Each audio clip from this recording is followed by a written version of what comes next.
The story of the missing Chiong sisters, Mari-joy and Jacqueline. It all started as an ordinary police report regarding Mari-joy Chiong, who was 21 years old, and Jacqueline Chi-ong, who was 23. The Filipino-Chinese sisters were missing. Mari-joy had arranged to meet Jacqueline after her shift at a local internet café. The pair were to then hang out at the Ayala Mall in Cebu City. The rest of the family were expecting them to be home by 10 p.m., but they never returned. A campaign had begun to find the missing pair. Though, due to their age, the police did not at first take it seriously. It isn't uncommon for people in their early 20s to be away from home for several days. But this case took a turn for the worse when a body was found. The police were contacted by Rudy Lasaga, a local of Car City. He had found Mari-joy's body at the bottom of a ravine. The body was later taken for autopsy, only to find that Mari-joy was gang-raped and was believed to have still been alive before she was thrown to her death down into the ravine. However, the body of Jacqueline was never found, even up until this date. The two sisters were last seen on the 16th of July 1997, which people believe is the same day that the sisters were murdered. Suspects emerge. Despite little to no evidence, suspects for the case began to emerge. This is where one of the key characters in the case comes into play, Pablo Labra II. Although he was not the chief investigator for the case, he was tasked to look into the case. At the time, Labra was under intense scrutiny from the media and public to find who was responsible for the crime, so he began looking into police records. Labra developed a list of suspects to be presented to the NBI. He eventually compiled a list of suspects, which he both presented to the NBI, and went on to investigate himself. The prominent suspect, who gained the media's attention, was Francisco Juan Laranaga, who goes by the moniker Paco. He was known to police due to some fights. One in particular was reported to the police in 1995.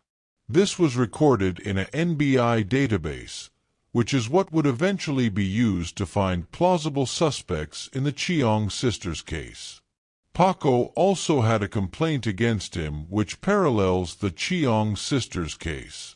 Rochelle Vertuccio, a first-year high school student of the University of San Carlos Girls High School, made a formal complaint regarding Paco to the school principal. As she was leaving the school with other classmates, a black Honda Civic pulled up beside the group. An individual identified as Paco got out of the car and attempted to kidnap Rochelle, though was unsuccessful. Having a previous accusation of attempting to kidnap a young woman was not a good look in a case where he has again been accused of kidnapping. Eventually 7 young men were arrested and were set to face court as the accused of the kidnapping, rape, and disposal of Mari-joy's body. Paco continued as the face of the accused. His mother was a part of the Osmina family, one of the elite families in Cebu. Although his family was not wealthy, being a part of the Osmina family, as well as his past convictions, made the public perceive him as a rich thug. Despite the negative attention, Paco was still an asset to the defense. He had the strongest alibi of the group. The defense wanted to present this to illustrate the extent of flaws that can be founded within the case. Paco and the rest of the group were charged with murder. The court then changed the verdict to a death sentence by lethal injection on the 3rd of February 2004. However, the Philippine government abolished that law in 2006, and the lives of the 7 guys were spared. The Scions of Cebu begin their sentence. Despite the contradicting stories, the group continued to claim they did not formally know each other until they began their sentences. Paco knew of Rowan Adlawan and Jasmine Osnar, but really had no connection to the pair. There were also the Oy brothers, James Andrew and James Anthony, then Ariel Balansag, Alberto Pahak Cano, and another local thug by the name of Davidson Ruja. There had been an ongoing debate in court, newspapers, magazines, and the internet about whether the guys were innocent.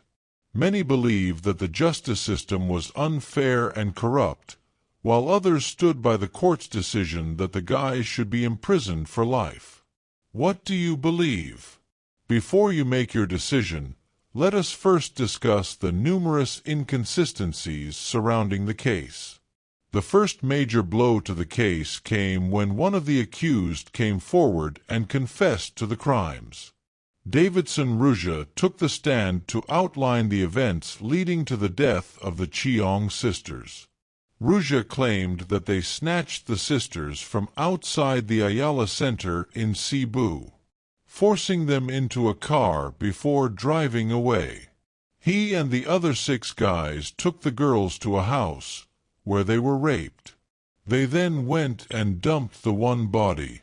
He spoke of how Jacqueline managed to break free from the group.